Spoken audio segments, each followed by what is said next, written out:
Glendyn Ivins' first feature after winning the Palme d'Or in Cannes in 2003 for his short film Cracker Bag is Last Ride, an ominous-sounding title for what is essentially the story of a father and son. Kev, HUGO WEAVING, and his son Chook, Tom Russell, are on the road under suspicious circumstances. When Kevs shaves his beard and cuts his hair at a roadside stop and then dumps their car, we get the message. Kev is on the run. Do we have to go? Thanks for breakfast. And you won't be telling anyone we've been here, right? Who'll be asking? Thanks.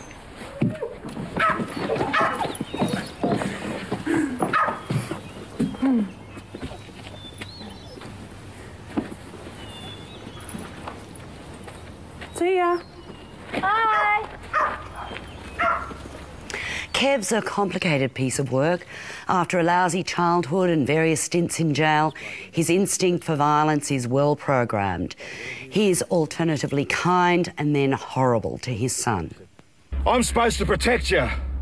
He was like a proper dad. He looked after me, not like you.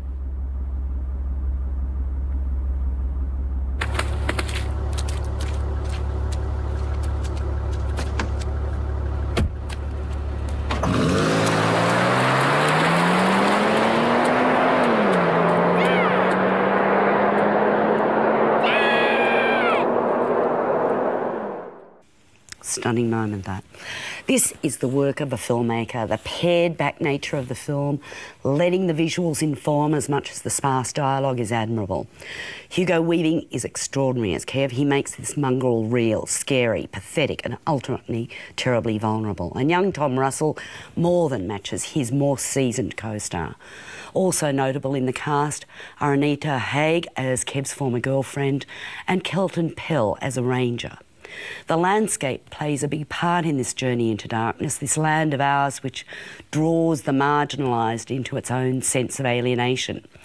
Last Ride is a tough film, but a very, very good one. David? And there are two absolutely major talents here, well, actually more than that, but Glendyn Ivins, whose first feature this is, proves to be a really fine director. And Greg Fraser, who photographed it, it is one of the most stunningly photographed films I've ever seen. And Greg Fraser also photographed Jane Campion's new film Bright Star, which we saw in Cannes. We're going to see later. And it's also another stunningly photographed film. So this guy is an amazing talent.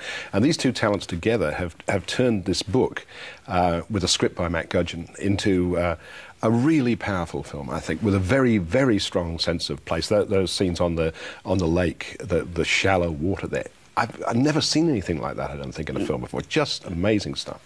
It is, in some ways, a grim story, but I was completely captivated by these characters. I think HUGO WEAVING probably the best performance he's ever done on film. I think he's really extraordinarily good. And the kid, Tom Russell, is just great as well. So I think this is a major Australian film in what's proving to be a great year for Australian they films. just keep coming one after the other.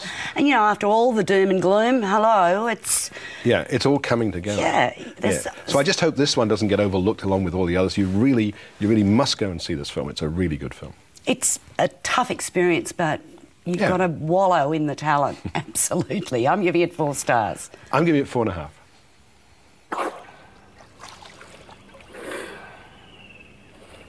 You sure you don't want to?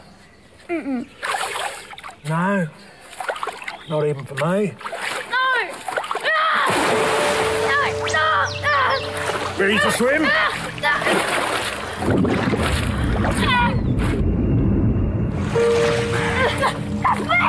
What's that? Swim! Best way to learn.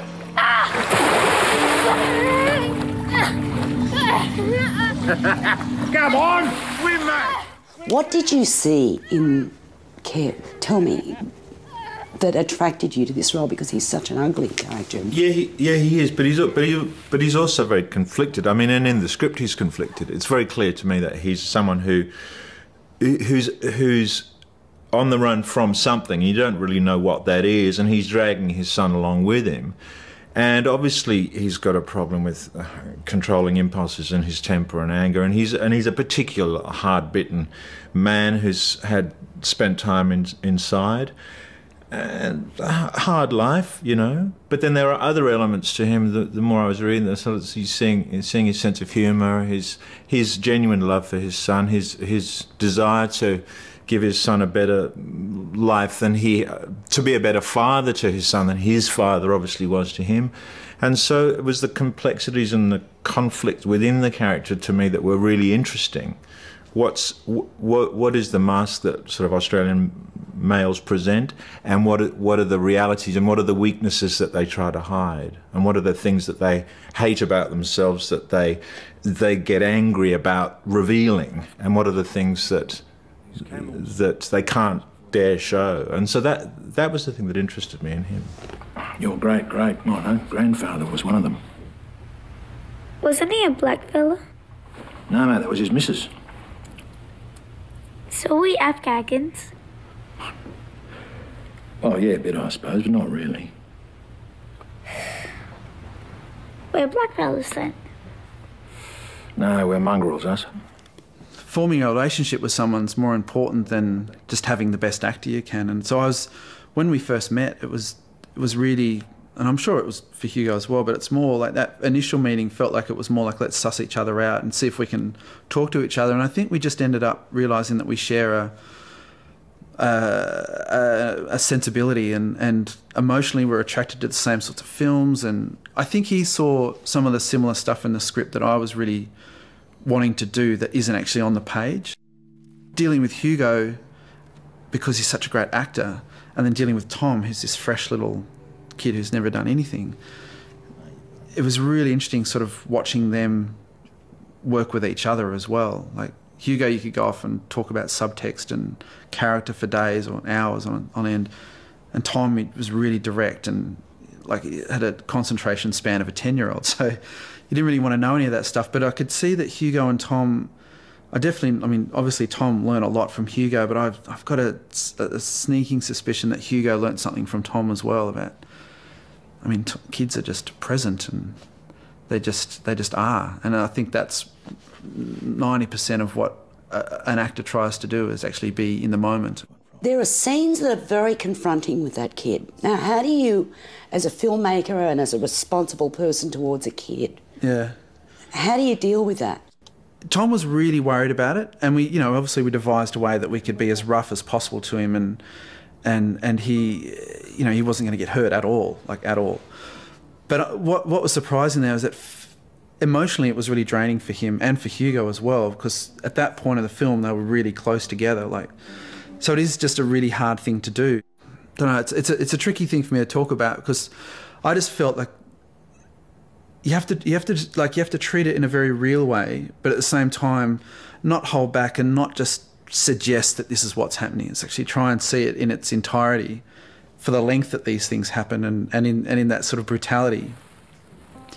But with all the film, trying to find a way of, it's really brutal, but trying to find a very tender way of approaching that. We came up with this term in pre-production where I was like, I don't want to make this beautiful film, and I don't want to make it a brutal film, but maybe we should make a brutiful film. We've tried to find a way that it sits in the middle.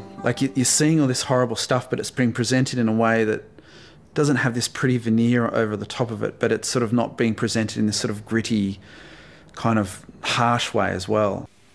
A brutal film. That was director Glendyn Ivins, and before him Hugo Weaving talking about Last Ride, which opens tomorrow in cinemas around the country.